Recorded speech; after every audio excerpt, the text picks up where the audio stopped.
widespread opium addiction. But the psychological scars remain. The century of humiliation becomes a foundational narrative in modern Chinese identity, taught in schools, referenced in speeches, embedded in the national consciousness. The lesson drawn is clear and stark. Weakness invites aggression. China must never again be vulnerable to foreign powers.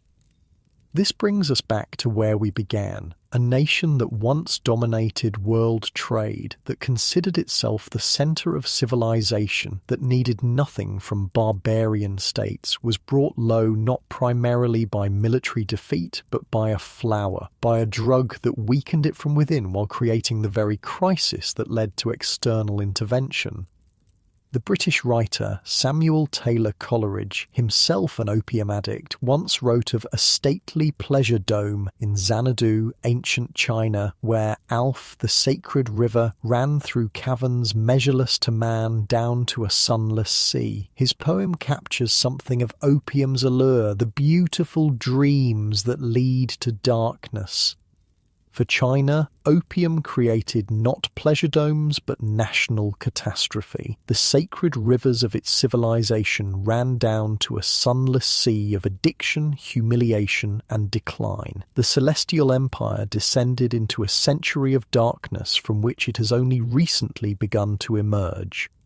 As you lie in your comfortable bed, so different from the wooden platforms of those long-ago opium dens, consider how something as seemingly insignificant as a flowering plant changed the course of world history, how the desire for profit overrode moral concerns, how one nation's weakness became another's opportunity.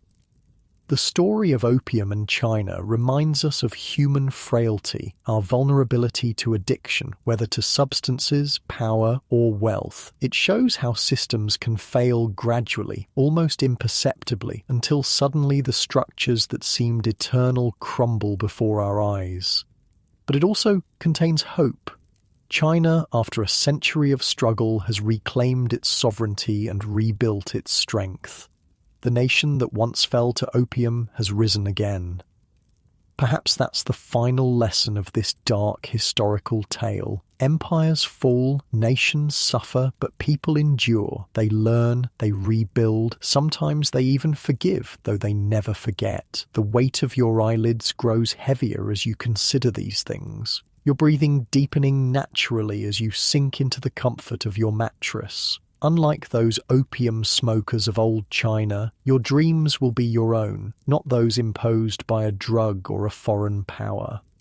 And as you drift towards sleep, remember that history's greatest lesson may be simply this: nothing lasts forever. Not empires, not crises, not suffering. The world turns. Night follows, day follows night. And eventually, even the darkest chapters come to an end. Sleep well, knowing you've travelled through one of history's most consequential yet often overlooked stories, how a flowering plant brought low the world's greatest empire, and how the repercussions of that fall continue to shape our world today. The candle of consciousness flickers and dims, the story is told. Rest now in the peaceful darkness that follows.